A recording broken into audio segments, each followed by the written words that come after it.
Coisas da Vida, com o psicanalista Laerte Godoy, convida você a enxergar a vida com mais qualidade e coragem para enfrentar os desafios do dia a dia.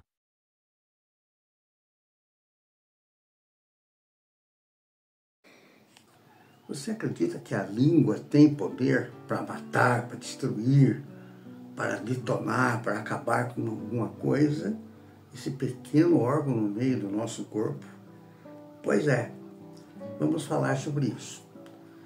Tiago, capítulo 3, versículo 1 a 12, o líder da igreja de Jerusalém, estava com um grupinho de pessoas que tinham se convertido ao Evangelho. Isso nós estamos falando 10, 15 anos depois da morte e ressurreição de Jesus. E eles estavam falando de Jesus maravilhosamente bem, mas a língua não tinha convertido. Converteu a cabeça, converteu quase tudo, mas a língua não. E Tiago, inteligentemente, um pedagogo maravilhoso, começou a dar uma aulinha pedagoga, reuniu todo mundo e utilizou algumas alegorias. E eu vou falar dessas alegorias. Mateus fala que da abundância do coração fala a boca. A língua é o espelho da alma. O que falamos mostra o que há dentro de nós. Se é amargura, se é incredulidade, se é fé, se é raiva, se é ódio, enfim, tudo. Tudo ela vai revelar. A língua precisa ser domada. É verdade? Pequenas palavras mudam destinos do mundo. Uma palavra errada pode ferir anos e anos uma pessoa. E uma palavra certa pode curar uma alma. A língua precisa ser domada pelo Espírito de Deus. O único que pode fazer alguma coisa por nós. O salmista, sabendo disso, ele disse para o próprio Deus: põe, Senhor, um guarda no meu coração, na minha boca. Salmo 141, 3 fala isso. Conta-se que uma mulher arrependida de ter espalhado fofocas procurou um sábio pedindo perdão. Ele mandou que ela subisse numa montanha com um travesseiro de penas e soltasse ao vento. E quando ela voltou, ele disse: agora vai lá e recolhe as penas. Ela respondeu: impossível. E o sábio concluiu: assim são as palavras. Uma vez lançada, jamais se escolhe. Ministério se acaba por uma palavra, por uma decisão, por um ímpeto. Fecham igrejas, pastores se separam, acaba com o pai, com o filho, com a família. Uma palavra de maldição, uma palavra que você acaba se associando com as pessoas pseudas linguarudas. Spurgeon, certa vez, afirmou: mais cristãos são feridos pela língua do que pela espada. E também a língua do cristão deve ser instrumento de bênção e não de destruição. E eu tenho percebido, na minha própria vida foi assim. Foi instrumento de bênção muitas vezes e instrumento de maldição. Eu me lembro que uma ocasião, um dos pastores que eu conheci há muitos anos atrás, em 83, eu estava começando a ir na igreja, ele disse assim: irmão Laerte, põe a sua vida no altar que o Senhor quer te usar. Foi uma palavra de bênção. Eu tive outro pastor em Bragança também que me abençoava.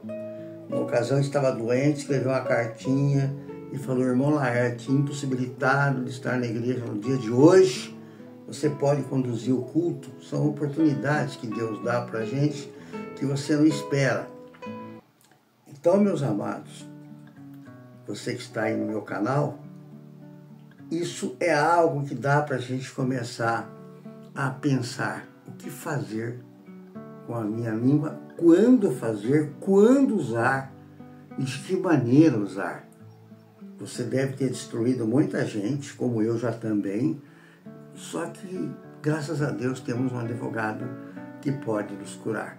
Eu estarei dando continuidade, já já. De novo, Martim Lutero, 1483 a 1546, um padre, na época que começou a Reforma Protestante, Ele disse a palavra que a nossa língua é como uma espada de dois gumes. Pode ferir ou pode curar. Lutero enfatizava que as palavras têm poder espiritual, e como tem, né? Pois Deus criou o mundo pela palavra. E nós somos feitos à sua imagem e semelhança pela palavra e pelo que nós falamos.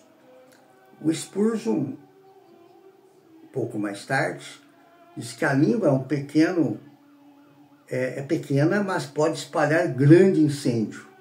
Por isso, queime o incenso na destruição, não na destruição, queime fora. Ou seja, passe suas dificuldades, mas acabe não tocando fogo na floresta. Um palitinho de fósforo incendeia uma floresta. Spurgeon ensinava que o verdadeiro cristão é reconhecido não apenas pelo que crê, pela fé, mas também pelo modo como fala.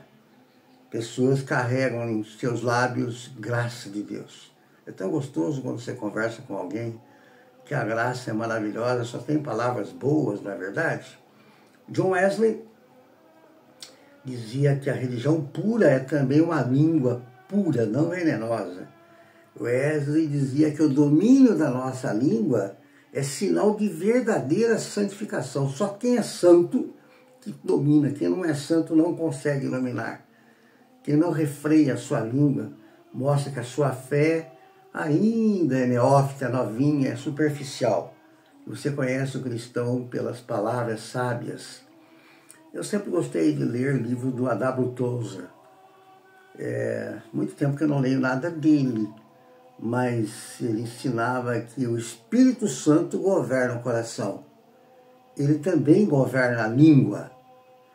Tozer ensinava que a boca é a extensão do coração espiritual. Por isso que o cristão maduro fala pouco, pensa mais. Bonhoeffer, que pregou para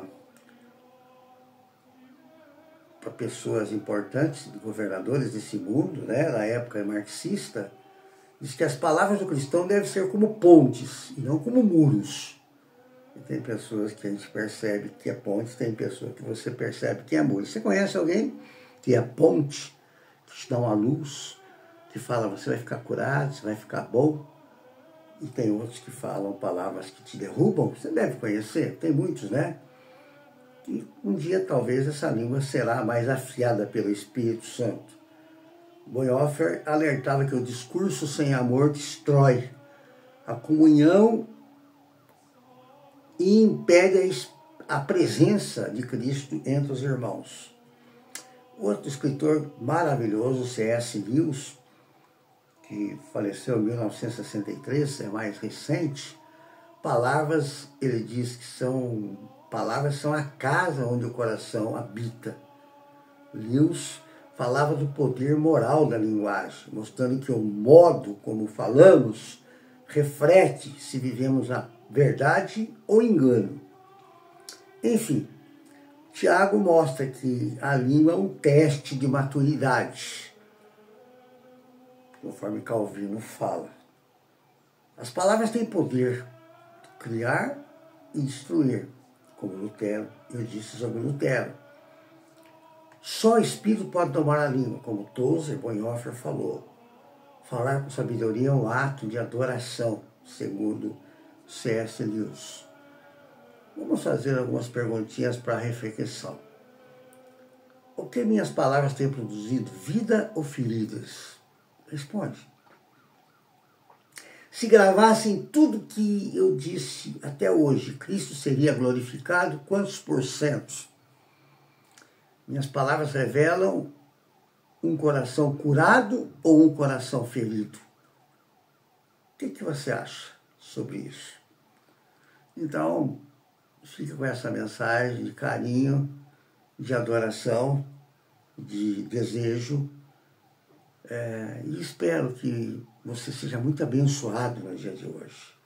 Que a sua família seja curada. Que o seu ministério seja uma bênção. Não desista pelas palavras. Porque muitos desistem, muitos estão machucados ainda. Mas tenha certeza que você vai ouvir palavras boas. Mesmo quando você erra, alguém vai te levantar. Fique tranquilo. Você tem um belo dia, um maravilhoso dia 8/11/2025. Que essa palavra ecoe na eternidade. Eu sei que demora para chegar em muitas pessoas, mas você pode produzir que essa palavra, essa pregação ecoe para muitas vidas.